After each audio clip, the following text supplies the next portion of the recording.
السلام عليكم ورحمة الله وبركاته. عندنا المسجد هذا يبي له شغل جامد، جزاهم الله خير. جايبين لنا أفياش وجايبين لنا لمبات وموفرين كل شيء، احنا علينا الشغل.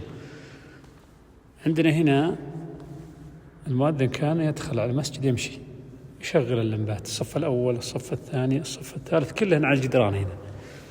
هم يبوننا ننقلهن هناك لهم، يبون المفاتيح تكون مكان واحد. هنا الصف الأول والثاني الصف الثالث والرابع، وهنا المنارة، وهنا بيكون المراوح الصف الأول والثاني الصف الثاني والثالث. تمام. وهذا للمدخل.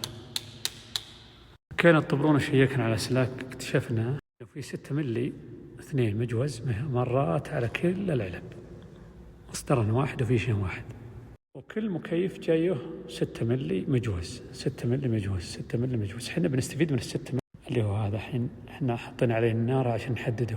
شوفوا عندنا هنا علمناها هنا الاثنين هذولي حقت المكيف الاول، والاثنين اللي فوق حقت المكيف الثاني.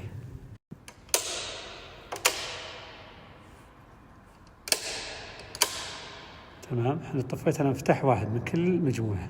عندهم اللمبات والمراوح كلها خطها 110. الحين بنشوف هل احنا اذا غيرنا خطها اللمبات 220 سهل ولا صعب؟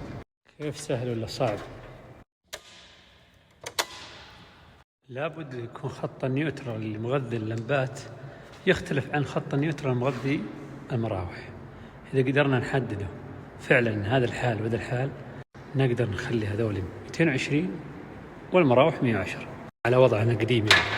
يعني يخليك حذر. شوف بعض الأسلاك تكون مبين السلك رايح التيب. السلك الأسود النيوترال هو اللي جاي من الطبلون، مغذي فياش مغذي لمبات. أنا فصلت السلكين ذول، واحد طفت معه اللمبات، عندنا مراوح اللمبات طافية حلو. عندنا هالسلكين ذول طلعتين، واحد للإنارة واحد للمراوح. كذا نقدر نحول لمبات ل 220 والمراوح نخليها على 110. الحين بنشوف نوصل الأبيض مع النيوترال، اشتغل المراوح، نوصل الأصفر، اشتغل اللمبات. حلو. معناته كل مجموعة جاية سلك خاص، يعني أقدر أحول واحد منهن إلى 220. ولا أكيد أقدر أحوله لللمبات، لأن مراوح تحتاج تغيير كامل، لكن اللمبات ممكن أشيل القلب وأركب اللمبات ليد 220 خلاص تنتهي المشكلة، لأن هنا قلوبها 110.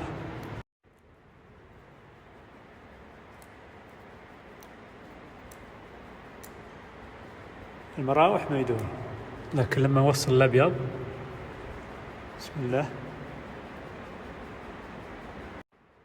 لكن نحتاج أن نعرف هل اللمبات هذه امتدادها معها اللمبات ثانية ولا لا. ممكن نغير دول كلهن لد 220 وغير قلوب ونشيلهن، بعدين نتفاجأ أن بآخر الخط هذا في لمبة برا تعمل على نفس النيوترال الجاي، كذا تكون مشكلة.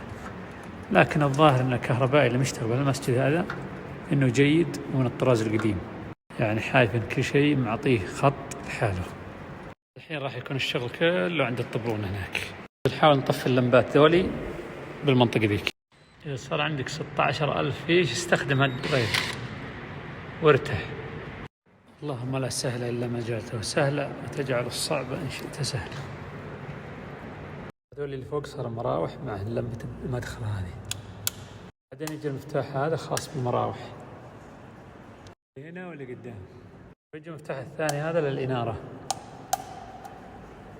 وهذا المراوح الأمامية، وهذا المراوح الخلفية.